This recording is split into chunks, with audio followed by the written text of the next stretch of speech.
बिस्मिल्लाहिर्रहमानिर्रहीम। अस्सलाम वालेकुम नाजरीन, मैं हूँ साकिब बशीर। इस वक्त हम इस्लामाबाद के जुडिशल कॉम्प्लेक्स G11 इस्लामाबाद कचहरी में मौजूद हैं। यहाँ पे आज सुबह 8:30 से लेकर इस वक्त 11:40 हुए हैं। आज 16 जनवरी है। तो तकरीबन 3 साढ़े 3 घंटों में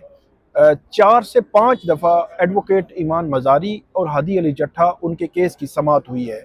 ये बहुत ही अहम नोयत का केस है और एडवोकेट ईमान मज़ारी जो ह्यूमन राइट्स के जो केसेस हैं ख़ास तौर पर उनमें उनकी पैरवी करती हैं। मिसिंग पर्सनस के केसेस हैं और वॉइसलेस लोगों के केसेस के जिनका कोई सुनने वाला नहीं है, उनके केसेस वो हमें करती नज़र आती हैं। और अब उनके खिलाफ एक बड़ा सख्त किस्म का केस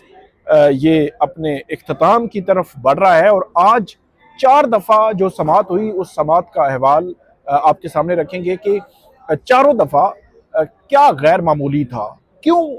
अदालत की जानिब से ये ऑर्डर्स दिए गए कि पाकिस्तान में हों, वो अफ़गानिस्तान में हों, वो भारत में हों, वो समंदर पर हों या वो आसमान पर हों, किसी भी जगह पे हों, इनको 24 घंटों में गिरफ्तार किया जाए। तो ये बड़ा हैरान कुन ऑर्डर जो है जज अफजल मजोका उनकी जानिब से आज जो है वो दिए गए। आज सबसे पहले केस तकरीबन 8 बजकर जो है वो 45 मिनट पर यह केस कॉल होता है। और गुज़श्ता रोज़ जो अदालत की जानिब से ऑर्डर किया गया था, जब एडवोकेट ईमान मज़ारी की जानिब से एक दरख्वास्त हादी अली चट्ठा ने दायर की थी कि वो बीमार हैं और उनकी सेहत ठीक नहीं है और वो तकरीबन पिछले 5-6 रोज़ से उनको टेम्परेचर था, बुखार था उनको, और इस वजह से वो बाकी रूटीन के केसेस जो अदालतों में थे वहाँ पे भी पेश नहीं हो रही थी। कल भी उनकी जानिब से इस्तिस्ना की दरख्वास्त दायर की गई अदालत के सामने। कल दिन भर जो मामलात चलते रहे, जिसमें जो सदर हैं इस्लामाबाद बार एसोसिएशन के नईम अली गुज्जर साहब और जो प्रोसिक्यूटर हैं NCCIA के, उनके दरमियान शदीद तल्ख कलामी भी हुई, शदीद जो है वो तल्ख जुमलों का तबादला भी हुआ। जिसके बाद अल मुख्तसर गुज़श्ता रोज़ शाम को जब ऑर्डर पास किया जज अफजल मजोका साहब ने, तो उन्होंने अपने ऑर्डर में ये लिखा कि एडवोकेट ईमान मज़ारी जिनकी जानिब से बीमार होने की बुनियाद पर इस्तिस्ना की दरख्वास्त दायर की गई थी, उसको अदालत मुस्तरद कर रही है। और एडवोकेट ईमान मज़ारी और हादी अली चट्ठा उनके जो ज़मानत थी वो ज़मानत अदालत ने कैंसिल की। और तीसरा काम ये किया कि उनका जो हक़ दिफा था, क्योंकि इस वक्त जो केस की स्टेज है वो जो गवाह हैं उन पर जरा जारी है, तो तीसरा काम अदालत ने इसमें यह किया कि जो हक़ दिफा था ईमान मज़ारी और हादी अली चट्ठा वो भी ख़त्म कर दिया। और चौथा काम भी एक बड़ा गैर मामूली था कि अदालत ने यह ऑर्डर किया कि पुलिस इन दोनों मुल्ज़मान को गिरफ्तार करे और गिरफ्तार करके जुडिशल लॉकअप में इनको रखे और इनको अदालत लाने की ज़रूरत नहीं है, इनको वीडियो लिंक के ज़रिए अदालत में पेश किया जाए। और साथ ही जो उनके स्टेट काउंसिल यानी कि सरकारी वकील थे, उन सरकारी वकील साहब को ये हुक्म दिया कि आप 342 का जो बयान है मुल्ज़मान की जानिब से वो जो है वो जमा करवाएं। तो 5 काम गुज़श्ता रोज़ जज अफजल मजोका साहब की जानिब से किए गए थे और उनको कहा गया था पुलिस को कि गिरफ्तार करें। तो आज जब तकरीबन साढ़े जो है वो 8 के बाद जो केस जैसे ही आज जो है वो शुरू हुआ तकरीबन 8:45 पे, तो जज अफजल मजोका साहब ने सबसे पहले तो ये पूछा कि जो मुल्ज़मान हैं उन वो कहाँ पे हैं और उनको गिरफ्तार क्यों नहीं किया गया और उनको अदालत के सामने वीडियो लिंक के जरिए पेश क्यों नहीं किया गया। ये सवाल अदालत ने पूछा। जो प्रोसिक्यूटर थे NCCIA के, वो अदालत के सामने पेश हुए और हादी अली चट्ठा और ईमान मज़ारी पेश नहीं हुए थे। तो इस पर अदालत ने बरहमी का इजहार किया और ये कहा कि DIG ऑपरेशंस जो जवाद तारिक हैं उनको ये हुक्म दिया पुलिस को कि उनको फौरी तौर पर बुलाएं और वो अदालत के सामने पेश हों, और साथ ही जो डायरेक्टर हैं NCCIA के, उनको भी हुक्म दिया कि वो भी अदालत के सामने पेश हों। ये तकरीबन 8:45 पर जो पहली समाअत थी, उस समाअत में अदालत ने ये ऑर्डर किया, जिसके बाद समाअत जो है वो मुलतवी हो गई। और दूसरी दफ़ा 8:45 पर ही वो जो गुज़श्ता रोज़ का ऑर्डर था कि इसमें जो स्टेट काउंसिल है वो मुल्ज़मान की जानिब से जो 342 का बयान है वो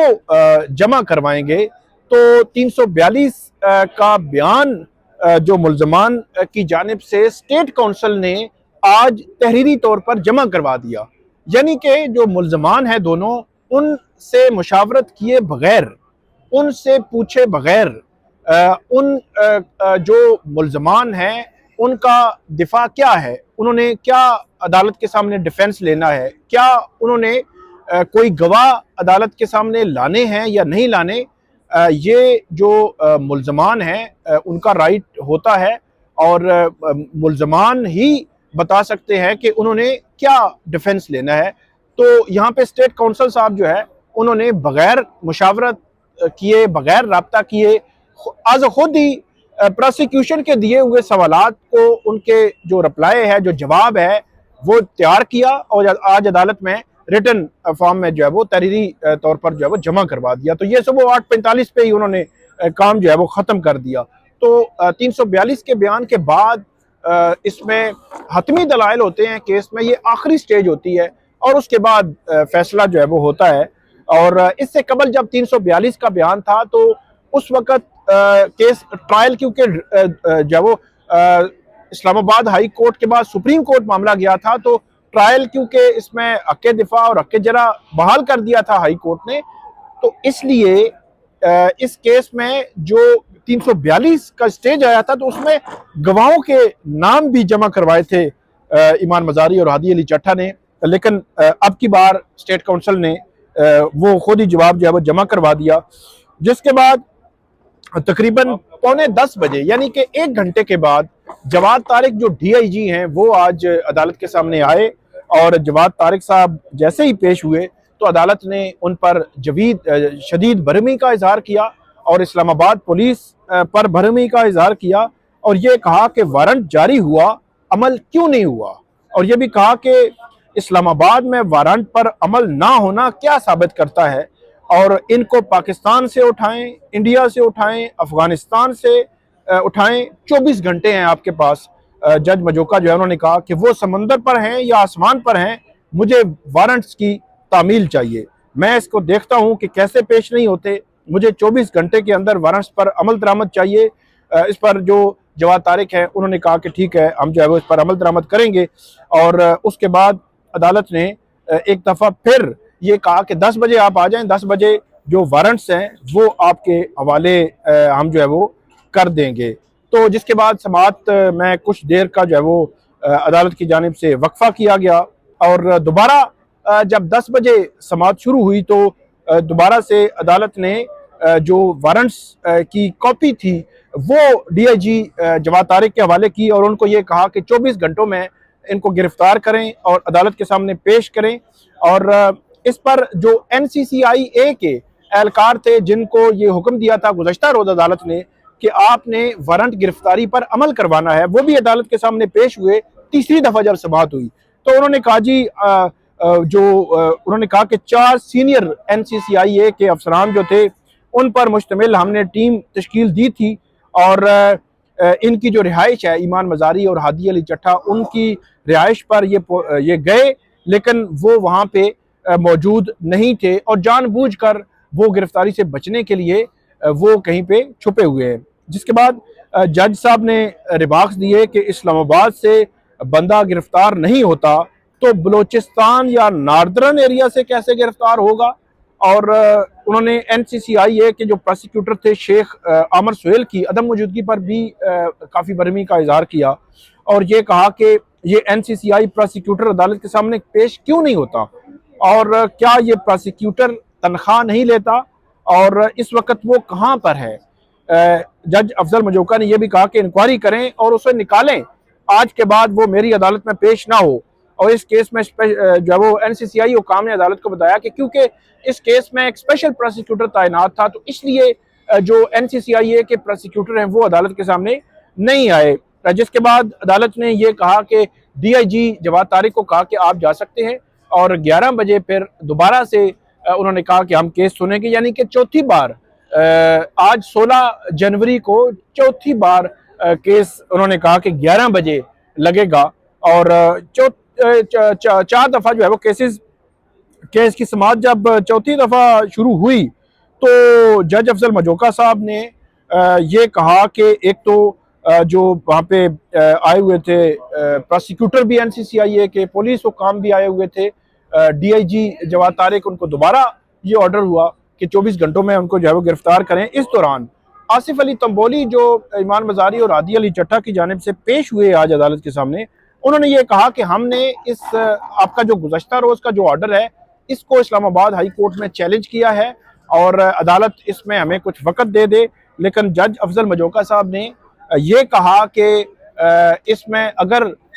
इस्लामाबाद हाई कोर्ट से कोई ऑर्डर आएगा तो मैं बिल्कुल उस पर अमल करूंगा, लेकिन इस वक्त तक मेरे सामने इस्लामाबाद हाई कोर्ट का कोई ऑर्डर मौजूद नहीं है कि जिसके हवाले से मैं जो वो बात करूं। और उसके बाद उन्होंने कल तक केस की समाअत मुलतवी कर दी। अब पुलिस गिरफ्तार करेगी, कहाँ से करेगी, कैसे करेगी, लेकिन NCCI हुकाम जो है उन्होंने ये अदालत को बताया कि हम जो ईमान मजारी और हादी अली चट्टा की गिरफ्तारी के करीब हैं, और उनकी जानिब से ये भी कहा गया कि 12 बजे तक मुमकिन तौर पर हम गिरफ्तार कर भी सकते हैं। जिसके बाद अदालत की जानिब से ये कहा गया कि SP लेवल का एक अफसर इस्लामाबाद पुलिस जो है वो मामूर करे इस केस में, जो वारंट्स गिरफ्तारी जो है उन पर अमल दरामद यकीनी बनाएगा। तो ये मतलाजा ट्वीट्स का बड़ा अहम नोयत का केस है। इसमें जो DG ISPR के ईमान मजारी के हवाले से स्टेटमेंट के बाद ईमान मजारी ने इस केस में दरख्वास्त दायर की थी कि जो DG ISPR हैं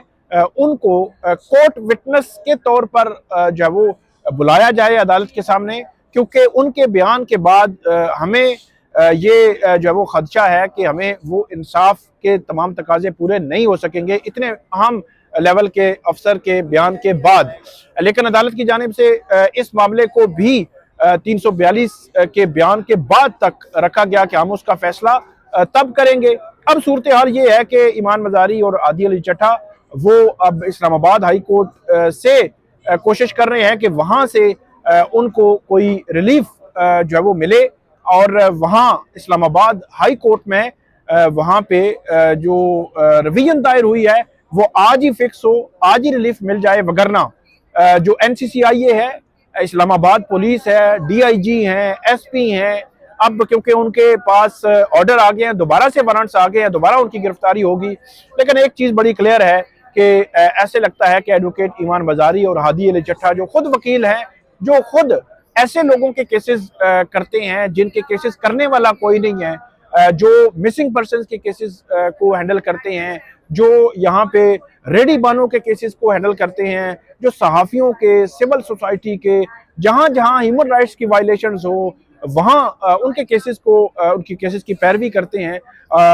वो आज उनके खिलाफ जो है वो एक गैर मामूली नोयत का केस, जिसमें हमने देखा कि जो जरा में जो गवाह थे NCCI के उनके पास खातर खा जवाबात नहीं थे, यानी कि मिसिंग पर्सन्स, इन्फोर्स्ड डिसअपीयरेंस जो जबरी गुमशुदगी है, इस हवाले से क्या डेफिनेशन है, फिर जो मारंग बलोच वाला मामला है, इस पर जो स्टेटमेंट्स मौजूद हैं इनकी ट्वीट्स में,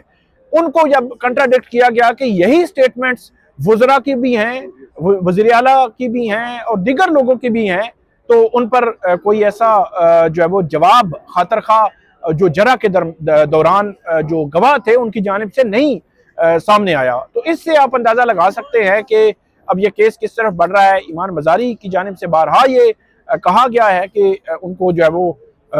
सज़ा देने के लिए जो है माहौल जो है वो बनाया जा रहा है। अब देखते हैं कि इस्लामाबाद हाई कोर्ट इस पर क्या करेगी। इस्लामाबाद बार एसोसिएशन जिनके